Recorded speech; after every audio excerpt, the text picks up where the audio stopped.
ಎಲ್ರಿಗೂ ನಮಸ್ಕಾರ. ಇವತ್ತಿನ ವಿಡಿಯೋದಲ್ಲಿ ನಾವು ಗರ್ಭಾವಸ್ಥೆಯಲ್ಲಿ ನಿದ್ರೆ ಎಷ್ಟು ಮುಖ್ಯ, ಅದರಲ್ಲಿ ಉತ್ತಮ ನಿದ್ರೆ ಯಾವುದು ಮತ್ತು ಉತ್ತಮ ನಿದ್ರೆ ಯಾಕೆ ಮುಖ್ಯ ಅನ್ನೋದ್ರ ಬಗ್ಗೆ ತಿಳ್ಕೊಳ್ಳೋಣ ಬನ್ನಿ.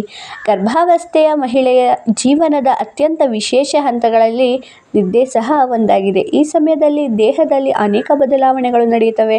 ಹಾರ್ಮೋನ್ ಬದಲಾವಣೆಗಳು, ಹೊಟ್ಟೆಯ ಗಾತ್ರ ಹೆಚ್ಚಾಗೋದು, ಮಗುವಿನ ಚಲನೆ, ಬೆನ್ನು ನೋವು ಹಾಗೂ ಆತಂಕ ಇವುಗಳ ಕಾರಣದಿಂದ ಸಾಕಷ್ಟು ಮಹಿಳೆಯರಿಗೆ ನಿದ್ರೆ ಸಮಸ್ಯೆ ಕಾಣಿಸಬಹುದು. ಆದರೆ ತಾಯಿ ಮತ್ತು ಮಗುವಿನ ಆರೋಗ್ಯಕ್ಕೆ ಉತ್ತಮ ನಿದ್ರೆ ಬಹಳನೇ ಅಗತ್ಯ.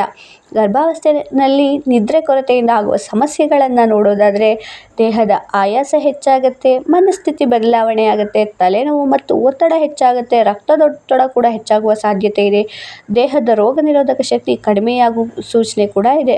ಇನ್ನು ಉತ್ತಮ ನಿದ್ರೆಗಾಗಿ ಸರಳ ಸಲಹೆಗಳು ಏನಪ್ಪ ಅಂದರೆ, ಎಡಭಾಗಕ್ಕೆ ಮಲಗುವ ಅಭ್ಯಾಸವನ್ನು ಮಾಡಿಕೊಳ್ಳಿ. ಇದರಿಂದ ಮಗುವಿಗೆ ರಕ್ತ ಪ್ರಸರಣ ಉತ್ತಮವಾಗಲು ಸಹಾಯ ಮಾಡುತ್ತೆ. ಮಲಗುವ ಮೊದಲು ಹೆಚ್ಚು ನೀರನ್ನು ಕುಡಿಬೇಡಿ. ರಾತ್ರಿ ವೇಳೆ ಪದೇ ಪದೇ ಶೌಚಾಲಯಕ್ಕೆ ಹೋಗುವ ಸಮಸ್ಯೆ ಕಡಿಮೆಯಾಗುತ್ತೆ. ಹಗುರವಾದ ಆಹಾರವನ್ನು ಸೇರಿಸಿ. ಮಲಗುವ ಮೊದಲು ಭಾರವಾದ ಅಥವಾ ಎಣ್ಣೆಯುಕ್ತ ಆಹಾರವನ್ನು ತಪ್ಪಿಸೋದು ಉತ್ತಮ. ಆರಾಮದಾಯಕ ತಲೆಯಾಣೆ ಬಳಸಿ, ಅಂದರೆ ಹೊಟ್ಟೆ ಮತ್ತು ಕಾಲುಗಳಿಗೆ ಬೆಂಬಲ ಸಿಗುವಂತೆ ದಿಂಬುಗಳನ್ನು ಬಳಸೋದ್ರಿಂದ ಬೆನ್ನು ನೋವು ಕಡಿಮೆಯಾಗಬಹುದು. ಮೊಬೈಲ್ ಮತ್ತು ಟಿವಿ ಬಳಕೆಯನ್ನು ಕಡಿಮೆ ಮಾಡಿ.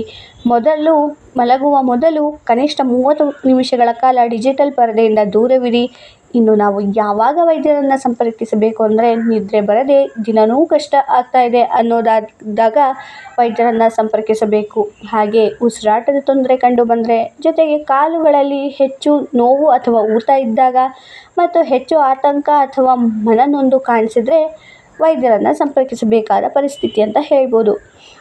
ಇನ್ನು ಕೊನೆಯ ಮಾತು ಅಂತ ಹೇಳಕ್ಕೆ ಬಂದರೆ, ಈ ವಿಡಿಯೋದಲ್ಲಿ ಗರ್ಭಾವಸ್ಥೆಯಲ್ಲಿ ಉತ್ತಮ ನಿದ್ರೆ ತಾಯಿಯ ಆರೋಗ್ಯಕ್ಕೂ ಮಗುವಿನ ಬೆಳವಣಿಗೆಗೂ ಅತ್ಯಂತ ಮುಖ್ಯ. ಸಣ್ಣ ಸಣ್ಣ ಜೀವನ ಶೈಲಿಯ ಬದಲಾವಣೆಗಳಿಂದ ಉತ್ತಮ ನಿದ್ರೆಯನ್ನು ಪಡೆಯಬಹುದು. ಆರೋಗ್ಯಕರ ಗರ್ಭಧಾರಣೆಗೆ ಸಾಕಷ್ಟು ವಿಶ್ರಾಂತಿ ಮತ್ತು ನಿದ್ರೆ ಅಗತ್ಯ. ಇವತ್ತಿನ ಮಾಹಿತಿ ಇಷ್ಟ ಆಗಿದರೆ ವಿಡಿಯೋನ ಲೈಕ್ ಮಾಡಿ, ಶೇರ್ ಮಾಡಿ, ಸಬ್ಸ್ಕ್ರೈಬ್ ಮಾಡಿ. Thank you for watching.